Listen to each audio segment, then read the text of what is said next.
ইয়াকুল ই হাসান ইলা সাহাবি না তাবি।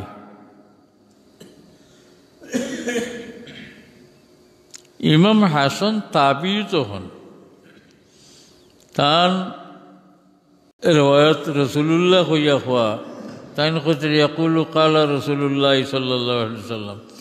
তাইন তো রসুল্লাহরে নিজে ভাইছেন না, নিজে ডাইরেক্ট রসুল্লাহর হাদিস শুনছেন না, তেন কালা রসুল্লাহ কই থাকে। অনেক সাহাবী থেকেও হাদিস রেওয়ায়াত করছেন হাসান বসরি রহমতুল্লাহ আলাইহি, ডাইরেক্ট রসুল্লাহর হাদিস তাই নিজে শুনছেন না, সাহাবী না তাবি। তাবি এগুলোর মধ্যে মুরব্বী তাবি। তাই রসুল্লাহর হাদিস বয়ান করতা সেও কেউর সন্দেহে মাঝখানে সাহেবের নাম ছাড়ি দিছেন।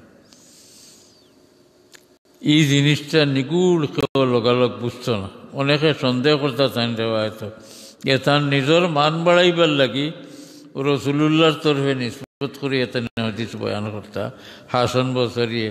আসলে তাই তো সাহাবি না এবং হাদিস শুনছেন না ডাইরেক্ট, অন্য কার কাছে নাম কইতা না কোন সাহাবের কাছে। এর কারণে অনেকে সন্দেহ করতে। আমরা পাইছি তারিখ ইমাম হাসান বসরি রহমতুল্লাহ আলাইহি সম্পর্কে। ইমাম হাসান বসরি রহমতুল্লাহ আলাইহি হযরত উমর রাদিয়াল্লাহু তাআলা আনহুর শহীদ হওয়ার 2 বছর আগে হয়ে যায়ছে। ইমাম হাসান বসরির বাপ মদিনা শরীফের গ্রামের বাসিন্দা আছে, রুজি রোজগারের খুঁজে মদিনা শরীফের সর আইয়া তাইন কাম কাজ করতা। আর তার মা রসুল্লাহর সাহেবানী আল্লাহর খেদমত করতা, বিশেষ করে রসুল্লাহর সাহেবানী হজরত উম্মে সালমা রাদিয়াল্লাহু তাআলা আনহার খেদমত করতা। এক ঘটনা তারিখ লেখছেন মা খামো গেলে কি তাই দুধের বাচ্চা খান্দিতা, 2 বছর হয়েছে পুরা মতো হইছে না এই সময়। তো তাই খান্দন বন্ধ করবার লাগি মাই দিয়ে হজরত উম্মে সালমা রাদিয়াল্লাহু তাআলা আনহা তান তন মুখো দিলেই এই বাচ্চার, অথচ সময় তান কোনো দুধ আসিল না, তো থাকার কথাও নয়। কারণ রসুল্লাহর খেদমত আইবার আগে তান আরও 2 সাথী হয়ে গেছে। তান রসুল্লাহ লোকের তান সাথী হওয়ার সময় তা আবলাদের তা বড়ো হয়ে গেছেন গিয়ে, তাইনও বুড়ো হয়ে গেছেন। এই সময় তান তনের দুধ থাকার কথা নাই। কিন্তু তারিখ পড়িয়ে পাইছি যে সময় হাসান বছরে খান্তা ছোটো কুলোর বাচ্চা থাকছে, তাই বাচ্চারে সান্ত্বনা দেওয়ার লাগি মা খামো সান্ত্বনা দেওয়ার লাগি রসুল্লাহ সাহেব আনিয়ে তান তন মুখ দিতা। হাসান বছরে কিছু দুধ হইলে তো আল্লাহ উম্মুল মুমিনিন হযরত উম্মে সালমা রাদিয়াল্লাহু তাআলা আনহার তন দুধ জুগাই দিতে। ইমাম হাসান বসরি রহমতুল্লাহ আলাইহি তাবিনের মধ্যে সবথেকে উপরের দরজার তাবি, বড় ইলিম দান গেছে আসিল, বড় মারিফত আছিল। তার এক কারণ হইন রসুল্লাহ সাহাবানী হজরত উম্মে সালমা রাদিয়াল্লাহু তাআলা আনহার তন যে খাইছেন এবং আল্লাহ দুধও জুগাই দিয়েছেন, এরই বরকতে তা নিয়ে। হজরত উমর রাদিয়াল্লাহু তাআলা আনহুর শহীদ হওয়ার 2 বছর আগে তার জন্ম, মদিনা শরীফ তার জন্ম। তার বাদে হজরত উসমান রাদিয়াল্লাহু তাআলা আনহু খলিফা হইলেন। হজরত উসমানের শহীদ হওয়ার পরে হজরত আলী রাদিয়াল্লাহু তাআলা আনহু খলিফা হইলেন। ওই সময় হট্টগোল গণ্ডগোল লাগি গেল কি, তার বয়স হিসাব করি আমরা আছি এই সময়ে 17 বছর হয়ে গেছে। এই 17 বছরের মাঝে মদিনা শরীফ বোরা সাহাবায়ে কেরামে অন্যান্য সাহাবি তাকে রেওয়ায়ত করেন, হজরত আলীর থেকে একটা দিন হাদিস শুনলেন। হজরত আলী রাদিয়াল্লাহু তাআলা আনহু থেকে হাদিস রেওয়ায়ত কোনোদিন করছেন। এই কারণে তান বছরাত যখন পড়াইতা শেষ জিন্দেগির মানুষের তান শাগির্দ জিজ্ঞাসেন যে আপনি মদিনা শরীফ থাকতে যে হজরত উসমান গয়রার কাছে হাদিস আপনি শুনছেন, ইটা তো আপনি বয়ান করেন। আরও কিছু হদিস যে আপনি বয়ান কালা রসুল্লাহ কই, আপনি তো রসুল্লাহ নিজে হয়েছেন না, ইটা কিল্লা নিষ্পত করেন আপনি। তাই বহুত উজোর করেন যে ইটা আপনার আর হওয়ার দরকার নাই, আপনার আর খাম ফোড়া আমার কাছে বড় কুয়া। যে হদিস মনে হয় আপনারা শিকিও, যে হদিস মনে মানে না শিকিও না। আখের একগুলো সাকির ধরলে মজবুর করলা তাই কইলা একা একে নিয়ে, যা এক কারণ আছে। বর্তমানে যে জমান এজিদর জমানা, ই জমানার হাল তুমি তেন দেখায় আলীর নাম লইলেও এই যে কাতর ছড়ার উপায় নেই। যদি কই আমি আলীর থাকি আমি হদিস পড়ছি শুনছি, তে তারা কইবা আমি আলীর দলের মানুষ, আমারে ফট করি মারি লিবে। মারির গেলে তো আর হদিস বয়ান করার সুযোগ পাইতাম না। আমি সে আর এই নামটা না লইয়া তাহক নাম লুকাইল, আর আমি কালা রসুল্লাহ হইয়া কইলাই, তো আরও কয়টা দিন আল্লাহ হায়াত দিলে বাসিয়া হদিস শুনাইম। যত হদিস আমি কইম কালা রসুল্লাহ জেলা আজ করে হদিস পড়িয়া, এই সময়ে তুমি তেন বুঝিও এটা সারা আমি হজরত আলীর কাছে নাকি। হজরত আলী রাদিয়াল্লাহু তাআলা থাকি ইনি একটা মুশকিল আছে। মুশকিল কিতা? তাম হদিসের মাঝে যেটা হজরত আলী রাদিয়াল্লাহু তাআলা থাকি রওয়ায়াত, এটা তো আলীর নাম কইতে হইব। আলীর নাম না কইয়া রসুল্লাহ নাম কইতে হদিসের শ্রেষ্ঠ পড়ি গেল নাই তো। এই হদিস তো পুরো মুত্তাসিল সনদে তো হইল না।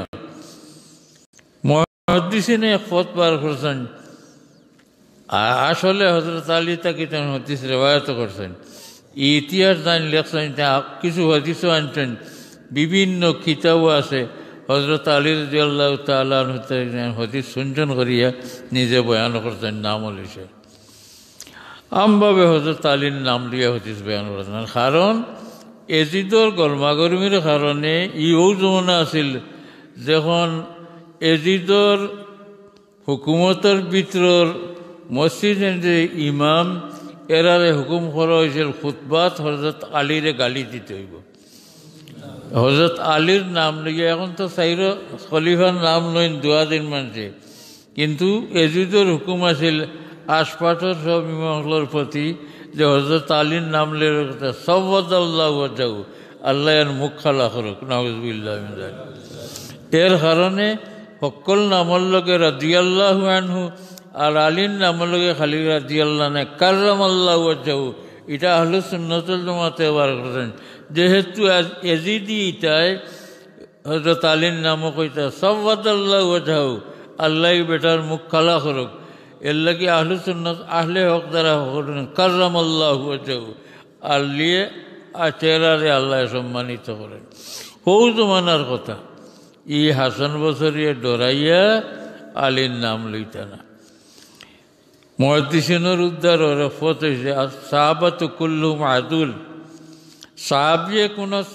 তাবিয়ে কোনো সাহাবের নাম ছাড়িয়ে হদিস রেওয়ায়াত করেন তে বাতা নাই, কারণ সাহাবি সব রেওয়ায়ত ঠিকঠাক আছে, খালি টেকবা ফিরসা বহল।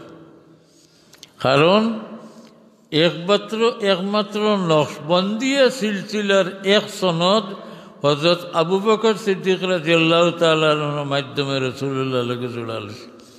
তরিকতর যত সনদ সারা রাসূলুল্লাহ লগে জোড়া লইছে না, জেলা হদিসের তামাম সনদ রাসূলুল্লাহ লগে জোড়া দেওয়া, ওলা চিশতিয়া নকশবন্দিয়া কাদিরিয়া সব সিলসিলার সনদ রাসূলুল্লাহ লগে জোড়া লাগে।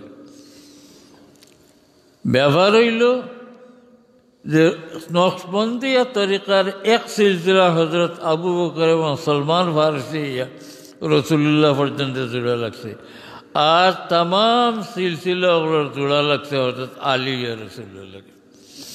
এখন হজরত আলীর তাকে যে এনতেন কেউ শুনেন না, দেখি ই হজরত আলীর লোকে মুত্তাসিল লোকে, এর কারণে ফিরসাগুলোর বড় মুশকিল দেখা যায়। কিন্তু মুশকিল রয়েছে না, তালাশ করিয়া বার করছেন যে হজরত হাসান বসরির গোপনীয়ভাবে হজরত আলী রাদিয়াল্লাহু তাআলা আনহুর লগে সম্পর্ক আছিল, বিদায় তরিকতর সব সনদ মুত্তাসিল, এতে কোনো সন্দেহ নাই। ইমাম হাসান বসরি রহমতুল্লাহ আলাইহির দরজা কতখান করে আপনারা বুখারী শরীফ পড়লে ভাইবা পয়লা জিলদর কিতাবুল ইলম এক হদিস সম্পর্কে আলোচনা করতে গিয়া ইমাম বুখারী রহমতুল্লাহ আলাইহি তান মতরে মজবুত করবার লাগি আগজমানার কয়েক বড় মুহাদ্দিসগুলোর নাম আনছেন। এর মাঝে হাসান বসরির নাম এনে কইতে এই ব্যাপারে ইমাম হাসান বসরির মত আমি জেলা কইয়ারলা। এতে বোঝা গেল ইমাম হাসান বসরি খালি ফিরসাম নাই, আমরা তো খালি কেরামতটা আলোচনা করি। এন হদিসের দরজা কতক্ষণ আছিল হিবাজু করে পড়ে গেছে। কিন্তু ইমাম বুখারী রহমতুল্লাহ আলাইহি ইমাম হাসান বসরি রহমতুল্লাহ আলাইহি দিয়া এক হদিসের বিশেষ এক আলোচনাত তান মতর পক্ষে আনছেন হাসান বসরি রহমতুল্লাহ আলাইহির কৌলে। বুখারী শরীফ জিলদে আউয়াল কিতাবুল ইলম আছে। ও হাসান আখতা হতাল গাইলো হইলাম তাই কইতে কালা রসুল্লাহ কালা রসুল্লাহ তাই নিজে কইতে পারেন এগারে রসুলের ঘনিষ্ঠ করে শুনছে। কালা রসুল্লাহ সাল্লাল্লাহু আলাইহি সাল্লাম আফরিসু লি কতিফাতি ফি লাহদি। তাই বয়ানটা রসুল্লাহ ফরমাইছেন আমি মারা যাবার পরে কতিফা হইল চাদর, আমার চাদর খান আমার কবর নিচে বিছাই দিও। ফাইনাল আরদা লাম তুসাল্লাত আলা আজসাজিল আম্বিয়া, যেহেতু সকল নবীগুলোর শরীর দিয়ে আল্লাহ সালামত রাখি দিবা তাই তুমি তাই না আমার নিচে আমার চাদর খানা বিছাই দিলে। এটা রসুল্লাহ সাল্লাল্লাহু আলাইহি ওয়াসাল্লাম লাগে খাস। আর কোনো ময়িতর তলে বিছনা দেবা চাদর বিছাই দেওয়ার কোনো হুকুম নাই, এটা রসুল্লাহ লাগে খাস হইল। وفي رواية الحسن أيضا يقول قال رسول الله صلى الله عليه وسلم لا تأكل أرض جسد من كلمه روح القدس। روح القدس के हज़रत जिब्रील अलैहिस्सलाम ইমাম হাসান বসরি ফরমাইতরা জিব্রাইল আলাইহিসসালামে যতজনের লগে আলাপ করতেন গপ করতেন এরা শরীর যে মাটিয়ে খাইতে পারত নাই, মরার ফলে সহি সালামত থাকবো। এই হিসাবে আমরা রসুল্লাহ এবং তামাম আম্বিয়া কেরামের লোকেও তো জিব্রাইলে আলাপ করছেন, আল্লাহ তাআলা এগুলোর শরীর দিয়ে সালামত রাখবে। ওহি রিওয়ায়াতে নাই জানানো কালা কালা রসুল্লাহ সাল্লাল্লাহু আলাইহি সাল্লাম মান কাল্লামাহু রুহুল কুদুস। রুহুল কুদুস জিব্রাইল ফিরিস্তায় যারা লোকে নিয়ে ডাইরেক্ট কালাম করছেন আম্বিয়া কেরাম লাম ইউদান লিল আরদে আন তাকুলা মিন লাহমিহি। আল্লাহ জমিন দিয়ে সুযোগ দিয়েছেন না, অনুমতি দিয়েছেন না, এরার গোশত জমিনে খাইতে পারত না।